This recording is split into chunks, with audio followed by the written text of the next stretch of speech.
The CZ-P-07 is one of those pistols that really stepped into the market and answered a lot of needs that people had, but CZ wasn't really a well-known name, and I wouldn't say that the marketing was that great, except for, by word. I would say that the CZ fans were really spreading the word as best they could. Not necessarily CZ itself, but that's beside the point. The P-07 really came into the market and offered something that a lot of people were looking for, something that is 5 inches tall, i.e., Glock 19 height, and it also has the length. It's basically the same size. And a lot of people wanted a pistol that was very affordable. And this thing stepped directly in the way of the competition as far as what you're getting in quality for the price and performance, really. See, you got to understand that the guns made in Czech Republic are generally not made for just shooting on a static range. These things were built to be used, and that's really the goal in all their firearms. There's a lot of pride in manufacturing in these pistols, and they design everything to have a purpose. They have very good experience in this. So let's go ahead and look at some features of the P-07 to show you that this isn't very busy. Everything has a function, and it's actually a very simple pistol in the way that it's designed. Pardon all the goop in the slide serrations, but as you can see here, they're very sharp serrations. They got a nice 90-degree cut in them, and the thing about this is a lot of people judge the midget slide because they say it can't really offer you a good grip, but that's actually not true. I treat it like any other slide, and I just grab it with a good amount of greed, and I've never had an issue with that. You even have front serrations for the serious operators that like to do those press checks because they're not sure if their gun's doing what it's supposed to do. So you're also getting sights that can be easily changed out, and you're getting little finger placements here. I'm not sure if this is really for the two-handed grip or just an area that is a reference point for keeping your finger off the trigger. Not quite sure. Maybe that's something that the Czech military or police have in their manual of arms. They want to be able to have a reference point for people to keep their fingers off the trigger. Now, as far as the slide stop and the decocker, you can see here that the slide stop is supposed to function as both the slide stop to lock it back and also a slide release. But with this, the support hand is typically more flush, so they want you to be able to push your thumb like this and pull down like so. And it's very simple to do so. And then the decocker is not very, it's very dehorned, and yes, it's polymer, and it has a metal bar that goes across, and you basically just push down, and there you go. You also have the magazine release, which is basically as small as you can get it with the function, and it's very easy. It's not too sensitive, but it goes in very positively, as any other magazine release should go in. You also have your back straps here. There's nothing too special about this. The side panels are slightly textured, and the front area is probably the most aggressive part. It's because these little pyramids on here are relatively grippy, relatively sharp, if you will. Not sharp like in ow, but sharp as in, they grab a lot more efficiently, and these ridges right here are relatively sharp. You can reverse the magazine release, but there's no real reason to have an ambidextrous one when most people are right-handed, but for the convenience of left-handers, that can be switched over. So, now, you also have the magazines, which are 15 rounds. The P-07 Duty, that was the predecessor, had 16 rounds. So these things last a good amount of time. It's metal on polymer, so it's definitely much better than having polymer on polymer. It's a lot more slick. Everything about this pistol, from the finish and even the angles, are there for a reason. You've got the Picatinny rail here. Everything's pretty much flush. The angles on the slide are there for a reason. They got enough for durability for the 40 caliber, and then downsizing to the 9mm. And then, you know, they took out the rest that wasn't necessary. So, yeah, it's a very efficient design. Now, the hammer, of course, is a pretty strong hammer. It's made so you can cock it more efficiently, but it's not going to snag so easily. And the sights are relatively low profile, keeping with the CZ tradition of making sights that are tiny. And I do not care for the front sight so much. I like the rear sights. I think they're fine, but I don't really care for the size of the front sight and how it just basically fades out the more you shoot it. After about 3 magazines, the front sight fades out. Now let's go ahead and look on the inside and check out the wear of this pistol and discuss some of the other things about this pistol that, you know, people find interesting, and you might too.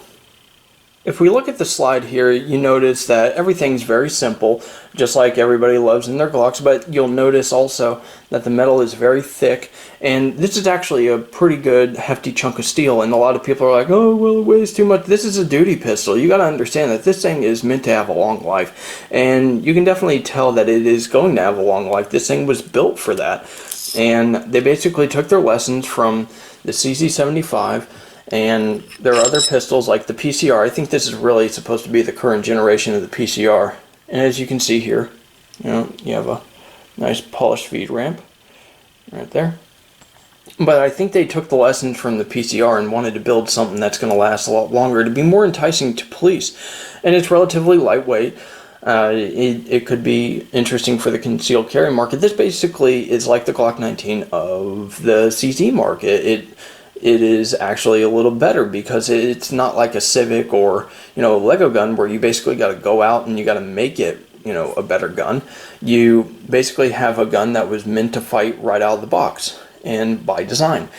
So as you can see here, this is the wear from 10,000 rounds, and right here, as far as barrel wear, it's not very much after 10,000 rounds. As you can see, this thing does not wear very much. Right here is where it wears, and here, then you get a little bit on the bottom.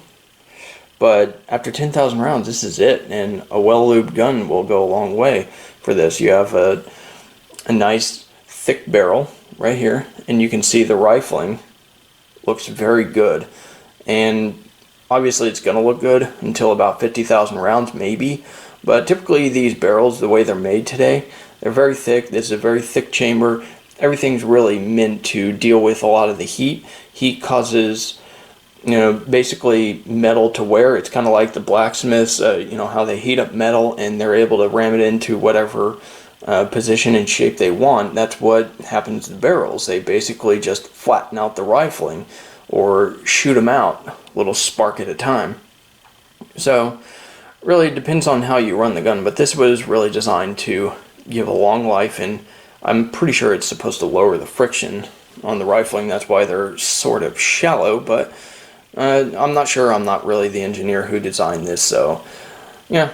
All I know is that this thing, it doesn't get hot too fast, but I do like running the gun to try to get it hot. So yeah, I love this barrel system. I like how simple it is. Little camming section, the very little amount of wear because of the finish that this pistol has. It's just a very good amount of quality for a low price. So as you CZ fanatics would know, this is the Omega trigger system, and you can see here that there's a lot of inserts, a lot of metal inserts. This is really following the chassis principle that a lot of pistols are taking these days, because they realize, hey, just a polymer frame, put this stuff in, you don't need to worry about complex molding and risk in screwing up the mold and having to spend more money on a product that failed and redoing it. So as you can see here, here's the hammer wear, and believe me, running this gun for 10,000 rounds was expensive, and it kind of sucked, but it was for you guys. So as you can see here, this is where the barrel comes and hits when it's camming back and unlocking. So there's the trigger spring. This is kind of a finicky thing on all double action, single action pistols, and really any gun in general. It's going to be a spring issue. And here's the piece that you pull out for switching the magazine release to the other side. And here you have your decocker spring and system, and you can switch this out for a manual safety. And guess what? The manual safety comes with the pistol. No extra charge. How nice of them. You get some pistols that are single action that basically have this manual safety right out of the gate, but they don't come with decockers. So you basically have to buy your own. So with that, it's a very durable system. It's very easy to take apart, but in general, it's very impressive how the friction is really low on these little rods right here. Instead of the other CZs where they ran a full length, you just need these little guiding points right here. And even if you don't lubricate these, the finish and everything, it doesn't really seem to be detrimental. Just have a little buildup on the metal probably from the molding process, but hasn't really been a problem at all. So yeah, very impressed by the quality and the thickness of the slide, and I'm just really impressed with the pistol overall. Now, as you can see here, you got the slide stop, slide release, or takedown pin, and your cam pin right here. So this is what the barrel cam's on, and also this locks it up. This is a very tough piece to take out, but I typically just use a magazine corner right here to push on this edge. So it's very low profile, very nice. It's not going to be mistakenly, disassembled, and I've disassembled this many times, but the spring that retains it is very tough. So you're not going to worry about it being easy to take apart under firing conditions, if that's even a concern of yours. But you can see the wear here is very low. This is a milled out part, and as you can see here, you got little machine marks here, and it's just a very durable part, actually meant to also serve as a slide release, so no real issues there. The durability has been excellent, very little wear, very tough piece, and I would hope so. But very functional, very tough, very much sticking with their purpose of making a very durable pistol. Now, with this trigger, it's not a match grade trigger, as some people would say, where it's so light where you're going to be worrying about a negligent discharge or premature discharge when you're doing a draw shot. But at the same time, it does smooth out with time. I'm actually looking at between a 6 and 8 pound trigger pull now with mine, and the 2 pound trigger pull on single action is kind of interesting for me, because you can see this little piece that goes up here. Yeah, that is so smoothed out. It's basically a 2 pound trigger pull from my gauge. That may not be the most accurate, but that's what the reading is. And the double action, even tested for control, it's getting anywhere from 6 to 8 pounds, depending on the day and how I hold my jaw, right? So it smooths out with time. A lot of people say CZs are like a fine wine, they get better with time. I replaced the trigger spring and some other springs in here, and the trigger pull is the same, so it's basically just friction points at this point. Consistent, very short pull, very easy to pull, very easy to shoot. This was one of the first double actions that I actually set out to sort of work with when I was learning the double action and taking a serious look at it. And this pistol, basically, it seemed like it was laughing at me, like I wasn't able to run it to its full potential and actually get it to fail at all. Because when I was shooting this thing really fast, it was just going right back on target. It was basically laughing at me, and it still does to this day, which is very odd because the sights are really small. They're kind of hard to pick up when you're shooting fast, but it just goes right back on target. You don't want to fight this too much.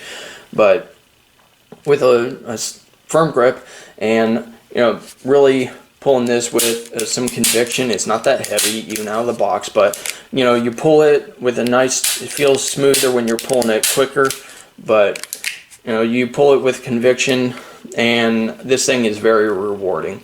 And you use the pistol, it gets even more rewarding. So I can't really suggest this pistol highly enough. For a lot of my other pistols, this definitely does beat it out. It's just one of the best overall pistols that I've ever really encountered. But it's basically, as I said many times, it's designed for duty usage. So definitely take a look at this pistol and give it a bit of respect. I think it's earned it.